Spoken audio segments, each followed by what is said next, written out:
Esta es la sesión número 8 del curso de especialización bajo ASME 9. El paquete que estamos desarrollando abarca en este mes de febrero y marzo y abril, va a ser ASME 9. Probablemente ya para la quincena de este mes estemos culminando con el libro 9, pero no lo vamos a dejar porque luego vamos a pasar al ASME sesión 8, parte UCS, ¿no? Y en temas de soldadura, cuando estemos en el ASME 8, división 1, parte UCS, vamos a estar viniendo otra vez al ASME 9, porque van a haber muchas referencias que el código de construcción ASME 8, división 1 va a hacer en relación al ASME 9. Así que vamos a estar regresando.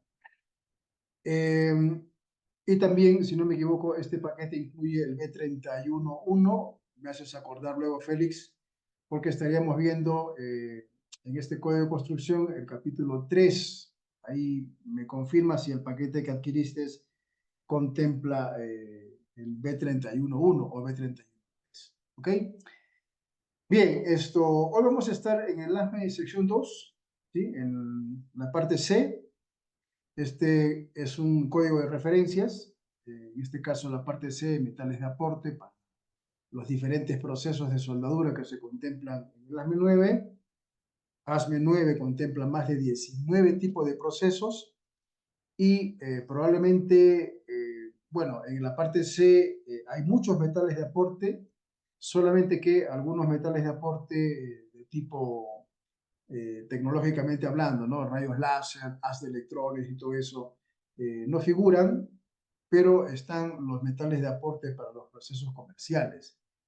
Entonces, esta parte se centra básicamente en especificaciones para soldaduras, varillas o barras, electrodos y metales de aporte. Ese es el alcance del ASME sección 2, parte C. Este código es un código de referencias, ¿sí? Muchos de los códigos de construcción en tema de materiales, ferrosos, no ferrosos, metales de aporte y propiedades físicas de los materiales citan el ASME sección 2.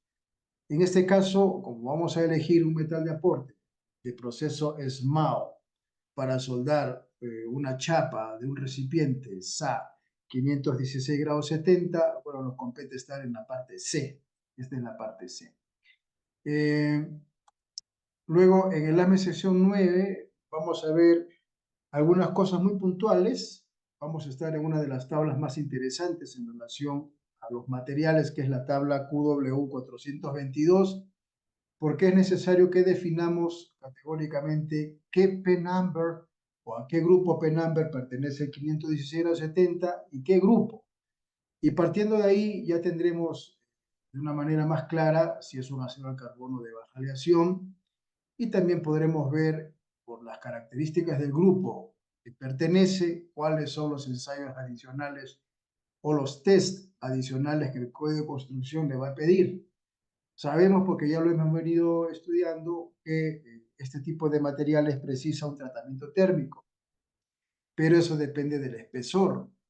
Hemos visto, cuando hemos estado en el ASME sesión 8, división 1, hemos visto que la tabla UCS, que tiene que ver con los requerimientos, ¿no es cierto?, para tratamientos térmicos, precisa de que los P-number 1, grupo 1, 2 y 3, básicamente el espesor es lo que va a definir si se le va a tratar térmicamente o no. Si son espesores por debajo de los 19 milímetros o de la pulgada, hay algunas técnicas o algunos requisitos muy específicos para, de alguna manera, deshidrogenizar la pieza. Pero son temas muy puntuales, ¿no? Son temas que el código de construcción, en referencia al estándar del material, en este caso ACTM, van a hacer los requerimientos específicos, ¿ok? Bien, vamos a ir entonces a uno de los estándares de la CTM. Ya esto lo hemos visto en sesiones anteriores. Esta es la ficha técnica del SA 516 grados 70, que es el que hemos elegido, y básicamente consta de 3 páginas. Este estándar es resumido. Aquí solamente la Sociedad Americana de Ensayo y Materiales muestra los requerimientos básicos, ¿no?, los requerimientos específicos. Porque el otro documento de donde se van a desprender los requerimientos suplementarios estaría en este estándar, en ACTM A20, para no confundir. Este estándar de 3 páginas solamente abarca los aspectos puntuales, no entra en mucha materia en relación a los requerimientos suplementarios, que es lo que nos compete. Porque al saber y reconocer que es un PENAMBER 1, pero grupo 2, ¿no es cierto? Tenemos que conocer cuáles son los requerimientos que pues este material debe cumplir en temas de soldadura. Entonces, el estándar A20, que es el que vamos a ver en este momento, sí contempla esas variables suplementarias. El ACTM 516 no lo muestra, vuelvo a repetir, esto se muestra en este estándar, en el ASTM A20, y básicamente estaríamos hablando de la página 11 en este estándar, en donde están los requerimientos suplementarios. Hemos visto, cuando hemos estado desarrollando el ASME 9, que en el tema de la tabla 422, QW 422, los grupos o subgrupos definen requerimientos específicos a la soldadura, ¿no es cierto? Entonces, el estándar A20 lo que hace es eso. En la página 11 en adelante, porque trae 32 páginas, se muestran cuáles son aquellos requerimientos suplementarios. Ahora, los requerimientos suplementarios pueden variar. En algunos casos se pueden hacer hasta un poco complejo. No todos los requerimientos suplementarios se aplican a todos los materiales. Esos requerimientos suplementarios van a estar consensuados con el fabricante o el cliente. Pero lo que sí podemos ver aquí, en la página 11, por ejemplo, en los suplementos hay suplemento 1 hasta el suplemento 22. Lo que trato de decir es que el SAC 516, que corresponde a este grupo, dependiendo de las características del proyecto o dependiendo de los requerimientos del cliente final, va a contemplar algún suplemento o algún requerimiento suplementario, el cual nosotros conocemos como una variable complementaria o una variable suplementaria. Entonces, en el suplemento 1, este documento luego me hace recordar, Félix, si ya lo tienes, lo terminé de traducir hace unos días. Este estándar lo que va a mostrar son los diferentes requerimientos suplementarios que el código, en este caso de fabricación, el ASME sección 8 división 1, podría requerir que el fabricante del material, en consenso con el cliente, haga algunas pruebas, haga algunos ensayos, haga algunas, diría yo, aplicaciones o contemplaciones de carácter metalúrgico o químico o mecánico. ¿Por qué? Porque el cliente, en este caso, el cliente final, es el que define las características inherentes del equipo. El cliente final sabe a qué temperatura tiene que trabajar su recipiente, él sabe a qué presión va a trabajar su recipiente.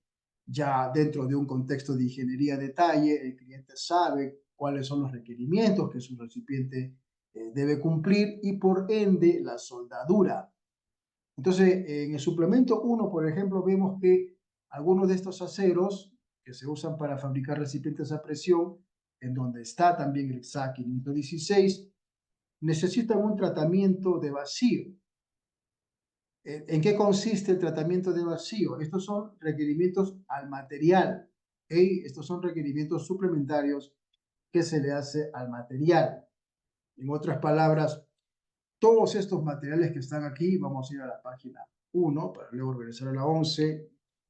Todos estos materiales que están aquí, el A202, el 203, 204, 225, el 285, todos estos materiales que están aquí se usan para fabricar recipientes a presión, ¿ok?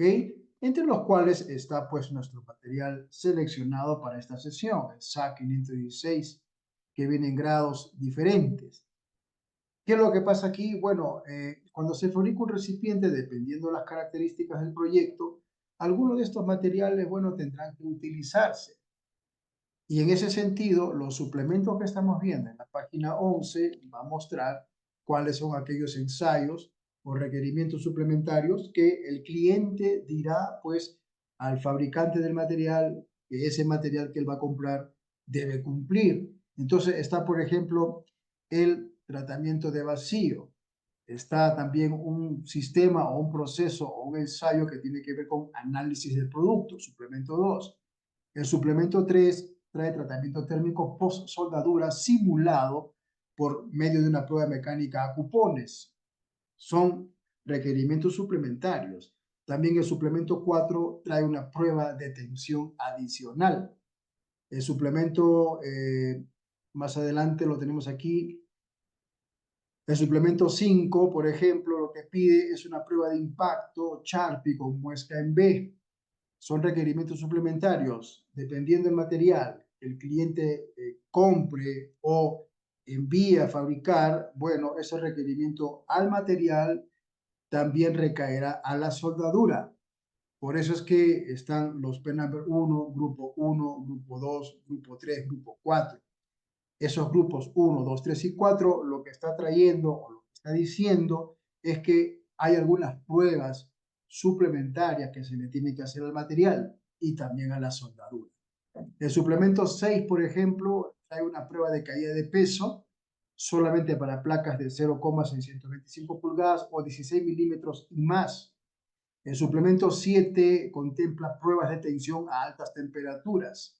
El suplemento 8 trae examen ultrasónico, pero según el ASTM 435. El suplemento 9 pide examen de partículas magnéticas. El suplemento 10 pide una curva de transición de impacto del tipo de Charpy en B. Lo que estamos viendo aquí son los diferentes requerimientos suplementarios que el fabricante debe cumplir para la empresa, ¿no es cierto?, que está solicitando se le fabriquen estos materiales. Y por lógica, está implícito, la soldadura también deberá cumplir en campo o para la calificación del procedimiento deberá cumplir algunos de estos requerimientos suplementarios. Son varios. El suplemento 11, por ejemplo, pide un examen ultrasónico según el ACTM 577. El suplemento 12 aplica un examen ultrasónico según el ACTM 578. Los materiales que se les requiere aplicar el suplemento 13 es una prueba de determinación de temperatura por medio de ensayo no destructivo. El suplemento 20, porque pasa al 20, pide un máximo equivalente de carbono para la soldabilidad. Y bueno, no vamos a ver todo esto, pero la idea es que comprendamos que de aquí parten esos requerimientos que nosotros vemos en la tabla UW 422 de ASME 9, que es lo que pide. ¿Sí? Esto es una introducción. Si no te envío el documento, me dices, yo te envío el documento, ya lo tengo traducido, para que se conozca cuáles serían los requerimientos suplementarios para la soldadura. Aquí partimos. Ahora, con esto no quiero decir que el SAC 516 deba cumplir todos estos 22 suplementos o requerimientos suplementarios. Que no se entienda de esa manera. Esto se entiende básicamente cuando el cliente requiere que ese material, supongamos que sea el 560, se le aplique alguno de los ensayos según los requerimientos suplementarios. Puede ser al vacío, puede ser un requerimiento que se le haga al material con ultrasonido o con partículas magnéticas, o se le haga una prueba adicional de tensión. Bueno, eso va a recaer por parte de la ingeniería. En esta noche solamente vamos a ver de qué se trata esto que tiene que ver con los requerimientos suplementarios. ¿Por qué estamos empezando así? Porque cuando califiquemos un procedimiento de soldadura, el metal de aporte tiene que también cumplir algunos requerimientos de carácter metalúrgico, químico, físico, mecánico, en concordancia con el metal base. Entonces, no podemos elegir un metal de aporte solo por elegirlo. Tenemos que tener en cuenta que si el material base que el cliente está solicitando se suelde en el momento de la fabricación cumple un requerimiento adicional o suplementario, entonces en el momento en que elijamos el metal de aporte, nuestro metal de aporte independientemente del proceso, también debería de cumplir esos requerimientos específicos que le atañan al material. Obviamente, cuando se selecciona un metal de aporte, el metal de aporte debe estar un 10% sobredimensionado en relación a las capacidades del material base, porque la soldadura lo que hace es transferir esfuerzos, ya sean mecánicos, o cargas cíclicas o dinámicas, etcétera.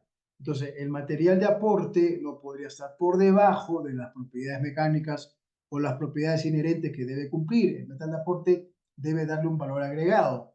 Por eso, en la práctica, casi siempre los metales de aporte traen un poco de cromo, titanio, un poco de aluminio, un poco de manganeso, que son aleaciones que probablemente el material base no tenga. Porque en el caso del SA 516, las aleaciones que trae es básicamente carbono, manganeso, fósforo, sulfuros y silicón o silicio. Y el metal de aporte, cuando estemos en la sección 2 de ASME, parte C, vamos a ver que el metal de aporte que vamos a elegir trae un valor agregado. El metal de aporte puede estar trayendo la presencia de cromo, puede estar trayendo la presencia de tungsteno o wolframio, o otras aleaciones, ¿no es cierto?, que de alguna manera enriquezcan y sobredimensionen en la unión soldada el factor de seguridad. ¿Ok? Así que ese estándar, me avisas si te lo envié, si no, hazme acordar y yo te lo envío. Bien, en esta noche vamos a conocer entonces los requerimientos específicos para elegir un metal de aporte. Vamos a empezar yendo al ASPE 9. Vamos a ir a la página 176. Tomamos nota, 176 del ASME 9. Y vamos a buscar nuestro metal base, porque lo primero que tenemos que hacer en la selección de metal de aporte es estar pues en el ASME 9, porque de aquí se va a desprender la información técnica suficiente y necesaria para ir avanzando a paso firme y elegir el metal de aporte ideal. Bueno, lo he pintado en azul o en celeste y aquí está el metal base sobre el cual el cliente va a requerir que se le fabrique su recipiente. Es el SA 516, tiene un grado, sí, ese grado 70, porque también lo hay de grado 55, 60, 65, pero en este caso vamos a elegir el grado 70. La tabla QW422 ya nos ha definido cuál es la resistencia en la tensión mínima calificada. La resistencia mínima es de 70.000, hay que multiplicarlo por 1000, o 485 megapascales. Este material que está listado ya tiene definido, no hace falta calificar la resistencia mínima, la mínima es 70. Lo que queda ahora es calificar la resistencia máxima. Y esto va de la mano con el metal de aporte o de soldadura.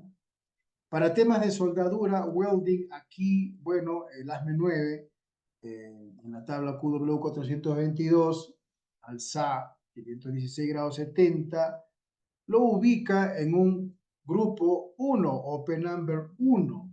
En el P-Number 1 están los aceros al carbono y de baja aleación, ¿sí?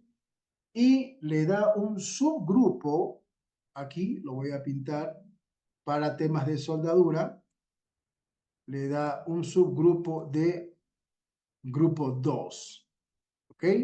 Grupo 2. Partimos de esta base. El SA 516 grados 70, para temas de soldadura, el grupo que le da el ASME sección 9 en esta tabla es un P-Number 1, aceros al carbono. Y el grupo, o el subgrupo que le da el ASME 9 es el 2. Ahí está implícito las variables suplementarias o los requerimientos suplementarios: tratamiento térmico, medición de dureza, Charpy, prueba de tensión adicional, o lo que el estándar, en este caso, designe, previo consenso entre el cliente final y el fabricante del material. Los elementos químicos, o la composición química nominal de este material es carbono, manganeso y silicio. Y la forma típica de este material es planchas. No viene este material en tuberías, en planchas. Entonces ya tenemos en claro las características de nuestro material base. Es un acero al carbono, manganeso silicio, P-number 1, subgrupo 2, la tensión mínima de la tensión es de 70.000 y solamente viene en planchas, ¿ok? Solamente viene en planchas. Ahí lo tenemos, podemos tomar nota, ya hemos definido las características de este material, de acuerdo a ASME 9, ¿ok? De acuerdo a ASME 9. Ahora, los elementos químicos que básicamente definen las propiedades mecánicas del material es el carbono, el manganeso y el silicio. En este momento vamos a ver un documento adicional que tiene que ver con un estudio breve que hemos resumido aquí en Ictus para conocer cuáles son las características físicas de los elementos químicos, como en este caso el carbono, ¿no es cierto? El carbono, el manganeso, el fósforo y el silicón. ¿De qué manera es que estas aleaciones, pues, hacen, pues, de alguna manera, que estos materiales tengan algunas propiedades, ¿ok? Recuerden que en el estándar ASTM 20 hay una parte donde algunos materiales, pues, se les debe controlar el carbono equivalente. Quizás no sea el caso del 516 o probablemente sí sea el caso del 516, porque uno de los requerimientos suplementarios que el estándar da a este material es que se le controle o se seleccione un metal de aporte y las características del procedimiento de soldadura que no afecte el carbono equivalente al final. Entonces, puede ser el caso o no, pero de que es un requerimiento suplementario, sí es un requerimiento suplementario. Entonces vamos a conocer brevemente aquí cuáles son las propiedades del carbono. ¿Okay? Esto es algo que lo he preparado para la ocasión, porque es interesante saber qué hace el carbono en los materiales, cómo se comporta, qué propiedades le da, qué es lo que este elemento químico proporciona, básicamente. Bueno, el carbono es un aleante que se encuentra presente en todos los aceros hasta en un 2%, pero generalmente está en 0,4 a 0,50%, alcanzando amplia influencia sobre ellos. El carbono puede existir en el acero en forma combinada como un carburo de fierro y además el carbono, todos los aceros no aliados contienen silicio, manganeso, fósforo y azufre que son introducidos sin ninguna intención durante el proceso de fabricación. Esto solamente como una referencia, ¿ok? Ahora, se obtiene un acero aleado con la adición de otros elementos para la obtención de efectos específicos y el incremento intencional de manganeso y silicio forman parte de esta aleación. Conforme aumenta el contenido de carbono, mejoran las propiedades mecánicas de resistencia y dureza, pero las propiedades de elasticidad, forjabilidad, soldabilidad y corte tienden a desmejorar. El contenido de carbono no influye sustancialmente en la resistencia a la corrosión en agua, ácidos o gases calientes. En aceros que trabajan a temperaturas altas de 1100 grados Celsius, la resistencia a la tensión aumenta significativamente, como ocurre con los aceros con alto contenido de cromo y níquel al 40%, en este caso de carbono fundidos en forma estática o centrifugada, ¿ok? Pero no rolados ni forjados. El carbono, por lo tanto, es un formador de austenita 30 veces más que el níquel. En algunas acciones puede reemplazar al níquel, con la consecuente eliminación de las fases de ferrita y sigma. En cantidades del 2% o mayores, reduce la ductilidad a temperaturas ambientes y elevadas debido a la precipitación de carburos. Esto sería, en un resumen, lo que el carbono aporta, ¿no es cierto?, en la presencia de un material base. Estamos viendo de una forma resumida las aleaciones y sus propiedades físicas en la presencia del material, en este caso de 516 grados 70, porque eso es lo que contiene. De acuerdo a la tabla de ASME 9, la presencia de carbono, manganeso y silicio son los elementos aleantes más preponderantes, podríamos decir de alguna manera, en este material. Luego viene el manganeso, ¿ok? Bueno, el manganeso se encuentra presente en todos los aceros en cantidades que alcanzan hasta el 2%. El manganeso es un elemento importante para controlar la escoria en fundiciones y mejora las propiedades, ¿ok?, de resistencia del acero.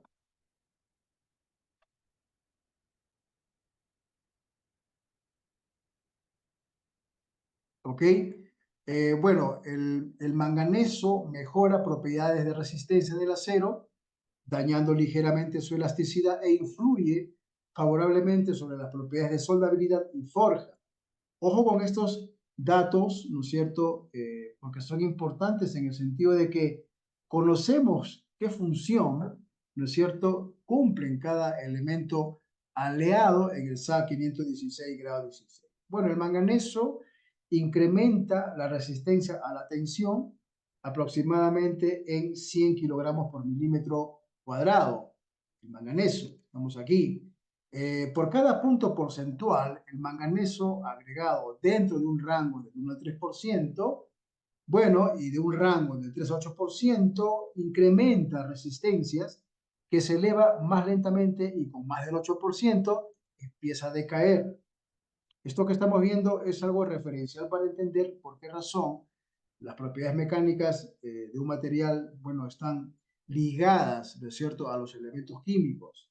Estamos viendo el SA 516 y vamos entendiendo la propiedad de este material. Un alto contenido de manganeso en presencia de carbono incrementa sustancialmente la resistencia al desgaste, aumentando el espesor de la placa endurecida. El manganeso también contribuye a mejorar la resistencia y la dureza, pero en menor grado carbono, siendo muy notoria esta propiedad de los aceros con bajo contenido de carbono. El manganeso en cantidades moderadas tienen poco efecto en las propiedades mecánicas y en la resistencia a la corrosión a temperaturas elevadas. Ojo que el datasheet del SA 516 en relación a las aleaciones contempla que el carbono aquí está presente máximo hasta un 31%, pero esto va a depender del espesor del material, ¿ok? Porque este estándar regula la presencia del carbono dependiendo del espesor del material. Por ejemplo, aquí, carbono máximo de 12.5 milímetros para abajo de espesor, la presencia del carbono es de 0.27. Para espesores por encima de los 12.5 milímetros a los 50 milímetros, el carbono se incrementa un punto más, a 0.28. Sobre las 2 pulgadas, el carbono ya está presente en un 30%. Y sobre las 8 pulgadas para arriba, o más de 8 pulgadas, está regulado en un 31%, 0.31%. Entonces, conociendo las características de estas aleaciones, podemos conocer un poco más las propiedades mecánicas y físicas de este material y por ende recipiente. Y estaremos contemplando y buscando un electrodo que sea compatible en ese sentido con el material base, porque ese es otro elemento que contiene ciertas cantidades porcentuales. El SA 516 es el fósforo, ¿sí? Es el fósforo. Estamos viendo aquí, bueno, en la ficha técnica también muestra el fósforo. Está el carbono, aquí en amarillo, el manganeso, fósforo, sulfuros y silicón. Entonces, ¿cuál es la propiedad mecánica o física del fósforo? Bueno, generalmente el fósforo se ha considerado perjudicial al acero, por lo que siempre se ha procurado conservar su contenido en aceros con un alto grado a un nivel máximo de 0.03 a 0.05. Bueno, no da mayor alcance, ¿no es cierto?, qué beneficios es que trae el fósforo, pero podemos entender que es una impureza. En el proceso de fabricación de los materiales se regula en todo caso el fósforo porque es perjudicial y está permitido en un valor mínimo de 0.03% en peso, ¿no es cierto?, o máximo de 0.05. En cuanto está regulado el fósforo aquí en el AZM 516, bueno, el fósforo lo tenemos regulado exactamente a 0.035 y está cumpliendo un requerimiento estándar, ¿ok? Porque el fósforo no es un elemento que digamos muy beneficioso. Así que por ser una impureza está controlado. Y el otro elemento sería el silicio o el silicón, que sí esto de alguna manera tiene algún alcance bastante interesante. Son aleaciones químicas que le va a dar propiedades mecánicas a los materiales. Y de eso se trata porque vamos a elegir un metal de aporte. ¿Okay? El metal de aporte va a ser para procesos humanos. ¿Qué hay del silicio? Bueno, al igual que el manganeso, el silicio se encuentra presente en todos los aceros debido a que los minerales utilizados en la fabricación lo contienen en una cantidad variable, es decir, es un elemento que está presente. El silicio, en cantidades que alcanzan hasta el 2%, mejora significativamente la resistencia a la escamación o oxidación a altas temperaturas. El silicio proporciona buena resistencia a la carburación y aumenta la temperatura crítica en tratamientos térmicos. El silicio afecta ligeramente la elasticidad, mientras que incrementa la resistencia a la tensión aproximadamente en 10 kilogramos por metro cuadrado. Ojo con las propiedades del silicio. Por cada punto porcentual de silicio agregado, también se eleva el punto de excedencia en la misma proporción. Los aceros con alto contenido de silicio tienen una estructura granular áspera. Pueden resistir el ataque químico, pero no pueden ser forjados. Esto como un formador de ferrita. El silicio, por lo tanto, promueve la precipitación de la fase sigma y, por tanto, la fragilización. El alto contenido del silicio afecta seriamente las propiedades de soldabilidad en aceros resistentes al calor en porcentajes altos de cromo y níquel. Esto para evitar esta relación entre silicio y carbono que no sea mayor que 2. Bueno, ¿cuál ha sido la intención de venir a conocer un poco las características de estas aleaciones químicas? Bueno, saber y conocer qué aportan en un material base. Y en este caso, la presencia de estos elementos, a diferencia del sulfuro, que también está regulado como el fósforo del 0.035, le dan pues al SA 516 las propiedades mecánicas suficientes y necesarias para ser considerado un material de plancha de carbono para servicios a bajas temperaturas moderadas. Para eso sirve este material. Entonces hablamos de recipientes que podrán soportar algunas temperaturas bajas moderadas y el 516 es el material ideal, ¿no es cierto?, para que se pueda fabricar algunos equipos. Bien, ya tenemos entonces definido, de acuerdo a ASME, sección 9, en la tabla QDOLO 422, es un acero al carbono. Grupo 2, sabemos que hay implícito algunos requerimientos suplementarios a la soldadura. Es un acero que tiene como composición nominal carbono, manganeso y silicio en mayor proporción y solamente viene en planchas, en chapas. Hemos visto también en este estándar, en la 20, que hay varios tipos de requerimientos suplementarios en donde el fabricante, bueno, solicitará, ¿no es cierto? Perdón, el comprador solicitará al fabricante que su material cumpla alguno de estos requerimientos que vemos aquí, que son 22, pero basado en una necesidad de ingeniería. No puedo decir que el SAC 516 cumpla con estos 22 suplementos o requerimientos suplementarios, pero que algunos de ellos sí se contemple, obviamente. Por eso es que en la sección 8, en la tabla 422, le da un valor de grupo 2, donde está implícito las variables suplementarias, ¿ok? Las variables suplementarias. Bien, vamos a conocer un poquito más al 516 y es necesario que vayamos a el ASME sección 8, a la división 1, porque este material, en vista que se usa para fabricar recipientes a presión, está listado, ¿no? Está listado en la página 250, donde está la tabla UCS 56.1. Aquí están agrupados todos los PENAMBER 1 que corresponden a grupos 1, 2 y 3. Sabemos que aquí está nuestro material base. porque nuestro 516, de acuerdo a la sección 9, es un PENAMBER 1, grupo 2, y por lo tanto, en la página 250, donde está la tabla que tiene que ver con tratamientos térmicos, figura pues el SAC 516. ¿Cómo sabemos que está el SAC 516 aquí? Bueno, fácil. Esta tabla tiene que ver con materiales de acero de carbono y baja aleación, grupo PENAMBER 1. Entonces, aquí está el 516 y están los grupos para soldadura 1, 2 y 3.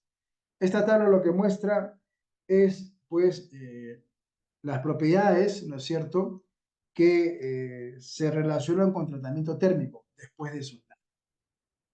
Sabemos, porque ya esta tabla la hemos visto en otras sesiones, que el espesor va a depender mucho para aplicar un cierto grado de calor en un determinado tiempo por hora.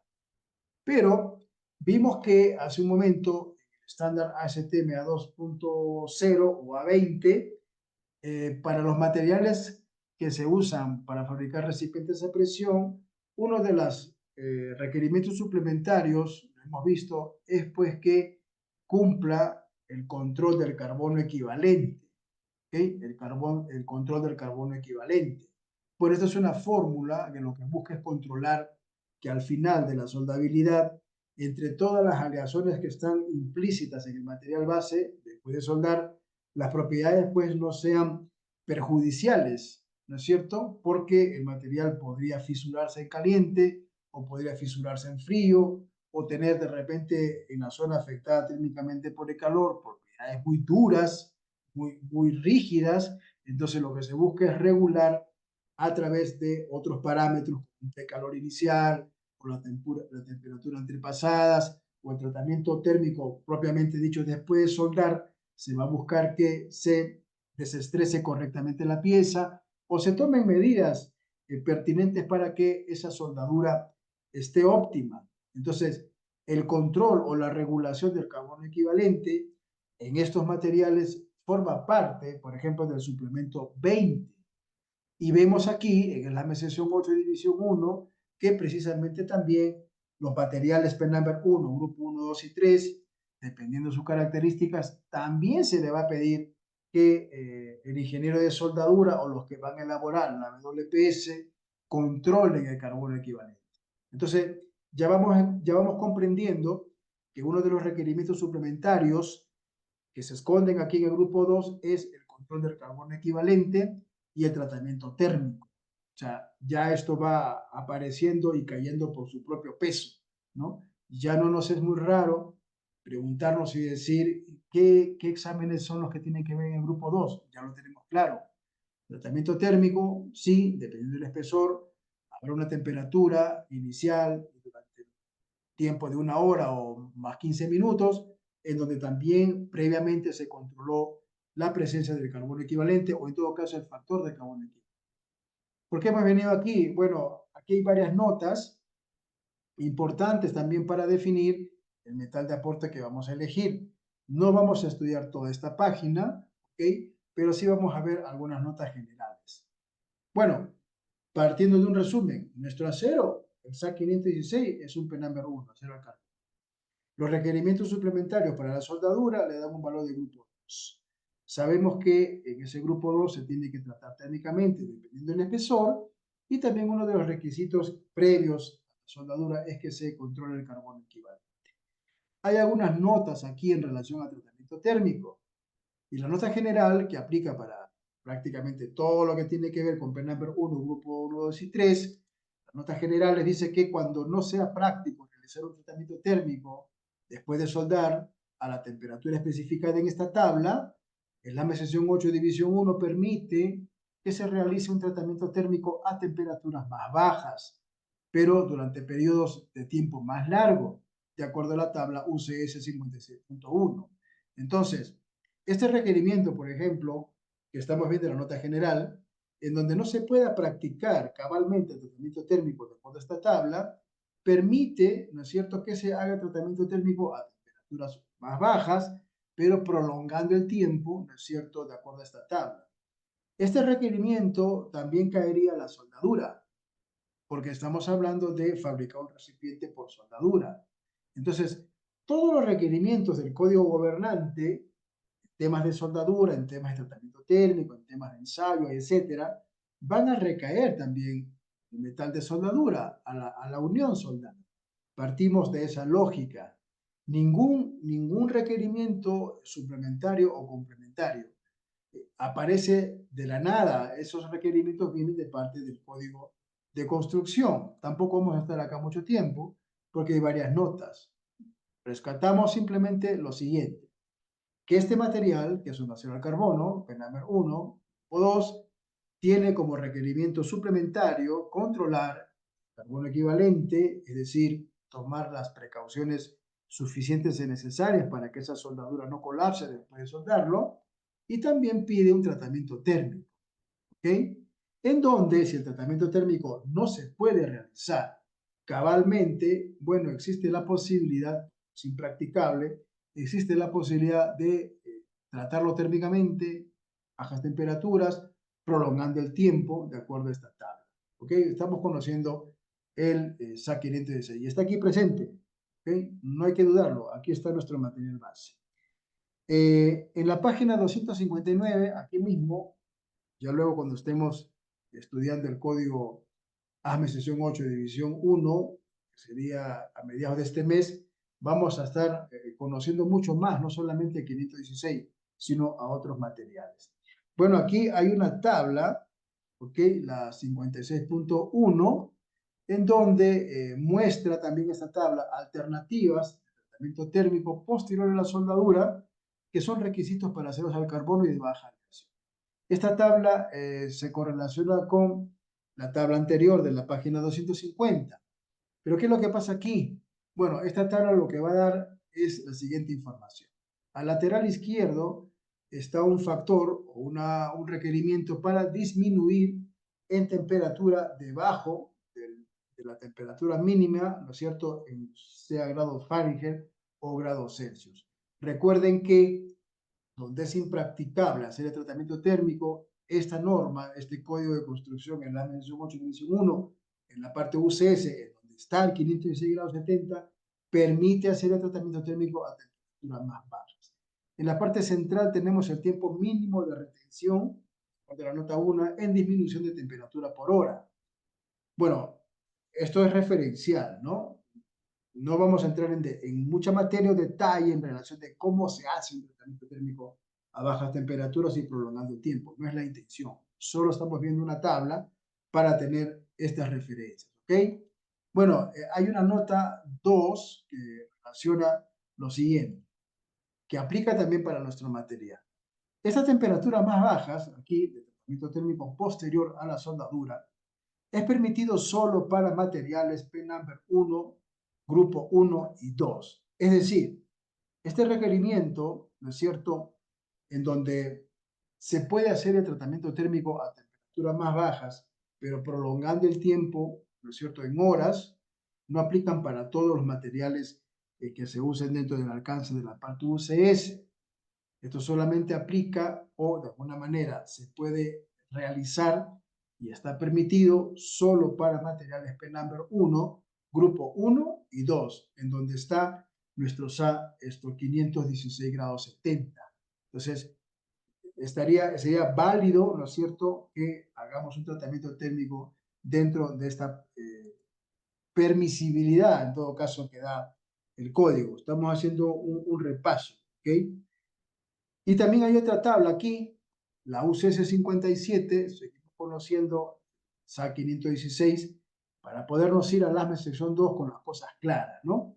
Bien, en la tabla UCS, que sería Unfired Carbon Steel, o recipientes a presión no expuestos al fuego directo, construidos por acero al carbono, eso es lo que aquí prácticamente dice en una forma peculiar. Esta tabla 57 muestra espesor o espesores por encima del cual el examen radiográfico completo de juntas soldadas a tope es obligatorio. ¿Ok? Esta tabla tiene que ver con radiografías, que vendría también a ser otro requerimiento suplementario, ¿cierto?, que debe cumplir el procedimiento de soldado. Radiografías, ¿ok? Entonces, en esta tabla pequeña, ¿cierto?, vamos a ver los espesores por encima, ¿no es cierto?, del cual el examen radiográfico completo, full, ¿no es cierto?, es obligatorio. Bueno, en el lateral izquierdo están los P-numbers y sus respectivos grupos y la clasificación del material. Aquí está, por ejemplo, el P-number 1, grupo 1, 2 y 3, ¿no es cierto? Y el espesor, en este caso nominal, arriba, para juntas soldadas a tope, que debe estar completamente radiografiado, están aquí. Entonces, prácticamente, ¿no es cierto?, materiales base, P-number 1, grupo 2, que es nuestro 516 grados 70, en un espesor de 1,1 pulgadas, se requiere radiografía full, completa. Y ya tenemos 3 requerimientos. Para la soldadura tenemos, primero, controlar el carbono equivalente, que podría ser un requerimiento de parte del cliente al fabricante del material y por ende también a la persona o la institución que haga la WPS. Regular, controlar la variable esencial en relación al carbono. 2, un tratamiento térmico, que si está por encima de la pulgada o de los 19 milímetros, ya requiere un tratamiento térmico, en donde se podría, si en caso es impracticable hacer el tratamiento térmico, se puede hacer a bajas temperaturas, pero por tiempo expuesto al calor, de acuerdo a la tabla. Y 3, tenemos otra variable que vendría a ser la radiografía, porque de esto depende el espesor. Ya vamos viendo cómo se va desprendiendo varios requerimientos suplementarios, los cuales van a recaer también en la soldadura, porque de eso se trata. En la página 262, esto ya está siendo grabado para que puedas, Félix, tener tu preparación. En esta tabla ya muestra otro requerimiento que tiene que ver con la prueba de impacto o la prueba, en este caso, de Charpy, ¿no es cierto? Porque estos materiales, como trabajan a temperaturas bajas, moderadas, probablemente el cliente final o el dueño del recipiente tenga algún requerimiento en relación a bajas temperaturas moderadas y precise que se le haga también la prueba de Charpy, lo cual ya sería un cuarto requerimiento suplementario a calificar en la WPS, en donde la soldadura que vamos a elegir no está exento. Entonces, en esta tabla o figura UCS 66 está pues referenciado lo relacionado con el test de impacto, ¿ok? O lo que conocemos como la prueba de impacto o la prueba de Charpy, ¿no? Bien, bueno, básicamente aquí está nuestro material, ¿no? Está el SAC 516 en grado 65 al 70, solamente si es el caso, si no está normalizado. En esta parte entendemos que uno de los requerimientos que podría venir por parte del cliente final, dueño del recipiente, sea que esto se le haga la prueba de impacto siempre y cuando su material en el tema de tratamiento térmico no está normalizado. Ya estos son términos muy técnicos que se puede investigar, pero básicamente el concepto es el siguiente, ¿no? Tratamiento térmico en algunos casos es solamente para aliviar tensiones, en otros casos es para recocer el material, en otros casos es para revenirlo, en otros casos el material es para normalizarlo, etc. Entonces, este material, de acuerdo a las características del proyecto, podría también, pues, se le podría requerir una prueba de impacto. Entonces, esta tabla lo que muestra es que en este caso, el SAC 516 grado 70, que está el nuestro, sería este, tendría que tener un ensayo de test de impacto si no está normalizado. Y aparece en varias partes, ¿no? Esta es la parte D, por ejemplo, que aplica para la curvatura. Hay una figura aquí donde muestran los diferentes niveles de curvatura, en este caso de rotura al impacto. Está el requerimiento A, B, C y D. En este caso, no vamos a entrar en mucho detalle, salvo de que te interese, Félix, y podríamos hacer, no sé, un ejemplo. Pero vemos que el SAC 516 sí está también sometido a pruebas de impacto, dependiendo la necesidad del proyecto, que básicamente es la necesidad del fabricante, ¿no? Pero sí vemos que aquí está el SAC 516. Ya tenemos entonces 4 requerimientos suplementarios para la calificación del procedimiento, en donde el metal de aporte también debe contemplar estas características. Tenemos la selección del carbono equivalente 1, el tratamiento térmico 2, la radiografía 100% 3 y ahora una prueba de Charpy o de impacto. Serían 4. Entonces, de esta manera, salimos ya del estándar ACTM conociendo el SAC 516 porque comprendemos que es un material, si bien es cierto, no trabaja a temperaturas criogénicas, sí trabaja a temperaturas bajas moderadas y estos requerimientos suplementarios son mandatorios, son requerimientos suplementarios prácticamente obligatorios porque vienen de parte del Código de Construcción. Pero no olvidar que mucho va a depender los requerimientos del cliente, ¿no es cierto? Los requerimientos del cliente. Bueno, el cliente, dentro de sus necesidades de ingeniería, de su proyecto o del servicio que este recipiente va a trabajar, dará, pues, ¿no? Consensuadamente con el fabricante, dará a saber qué ensayos adicionales precisa que el material que él va a usar deba cumplir. Y de esa manera salimos de la CTM 516, ya tenemos las referencias claras de cuáles son esos requerimientos suplementarios implícitos en el grupo 2 y podríamos pasar al ASME sección 2, parte C. Félix, si es que tienes algunas preguntas. No, por el momento, Manuel, creo que sí está comprendido esa parte.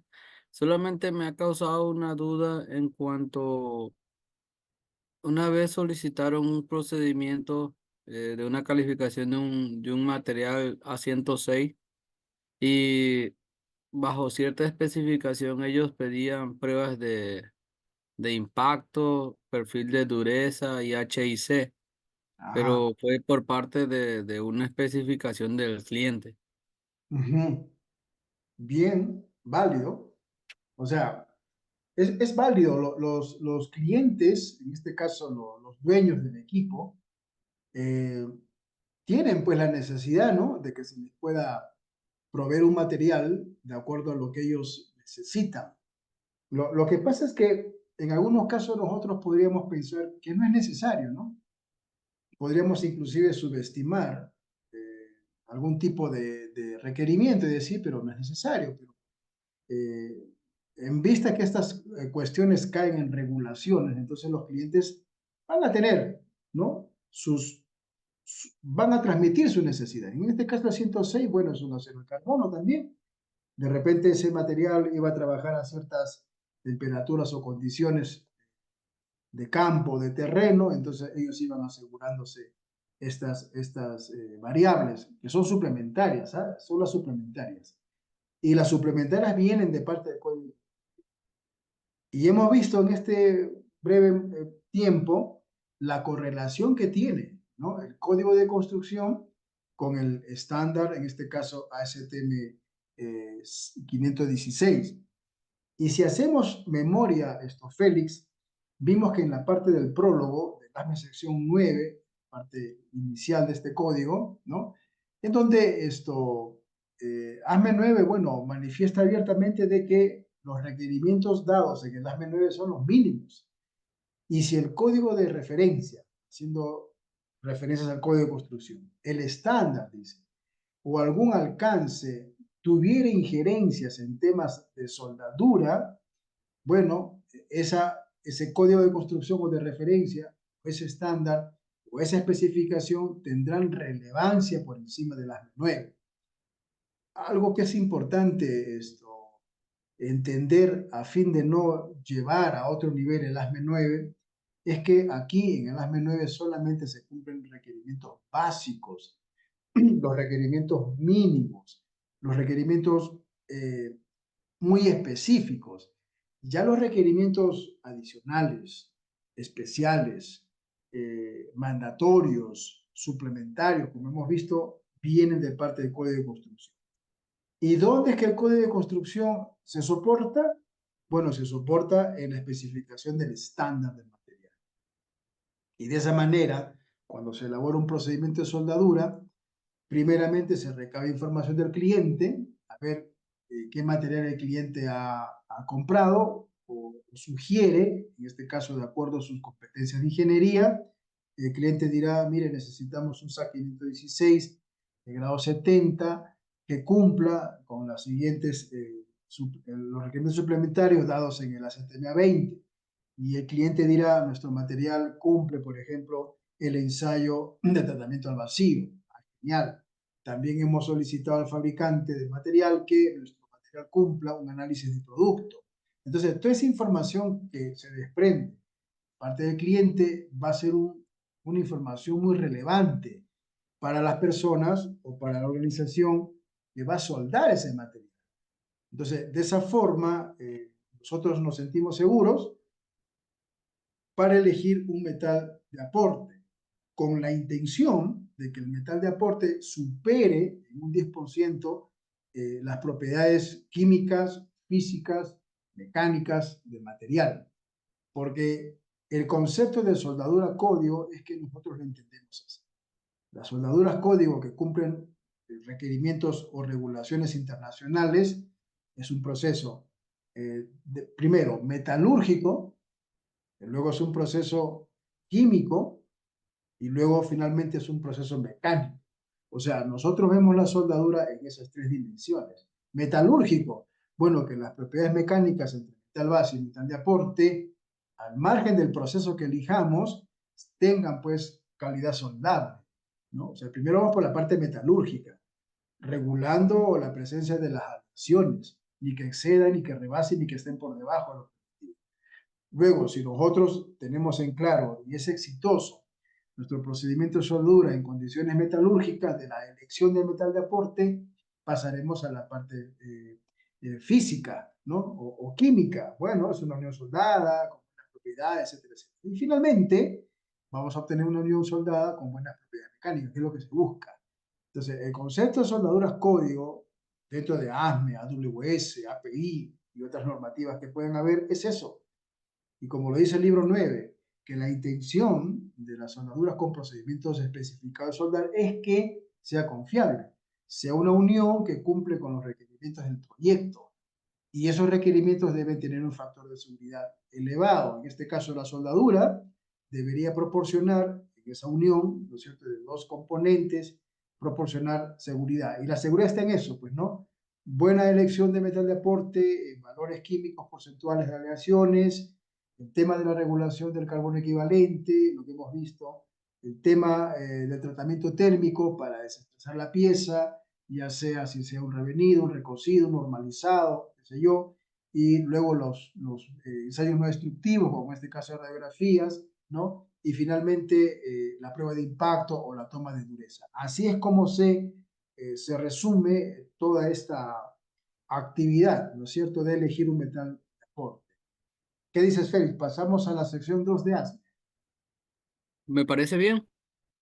Bien, entonces ya tenemos más o menos un alcance de nuestro material, ya las dimensiones del recipiente, el diámetro, ya eso, los espesores, eso ya es cuestión de definirlo, pues un recipiente horizontal, con tantas boquillas, con cámaras comunicantes, pues un recipiente con transiciones, con tapas elipsoidales, torresféricas, ya eso, bueno, es un tema ya de diseño, pero partimos correctamente conociendo al SAC 516.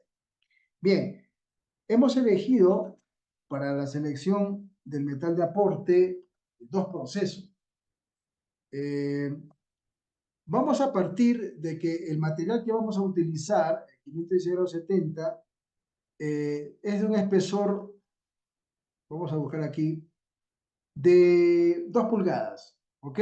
Vamos a simular, de acuerdo al estándar ACTM 516, la tabla 1, la página 2, vamos a simular que nuestro material, SAC 516-70, va a tener un espesor de 4 pulgadas. ¿Ok? Aquí lo pinté de azul, le cambio el color para que lo pueda distinguir. 4 pulgadas. Nuestro material es sobre las 2 pulgadas y máximo 4 pulgadas. Entonces ahí ya vamos sacando, vamos viendo en cuántas pasadas es que vamos a cerrar esas 4 pulgadas. Bien. Y bueno, el carbono aquí está regulado en 30%. Entonces, cuando vamos a elegir el metal de aporte, de acuerdo a la tabla ANAMBER, que regula el análisis químico de soldadura depositado, cuando elijamos el metal de aporte, la asociación 2 parte C, no debería el carbono rebasar, ¿ok? Esta cantidad porcentual de este elemento. Luego, el manganeso, como producto ya en análisis, va a tener del 0,79 a 1,30%. Eso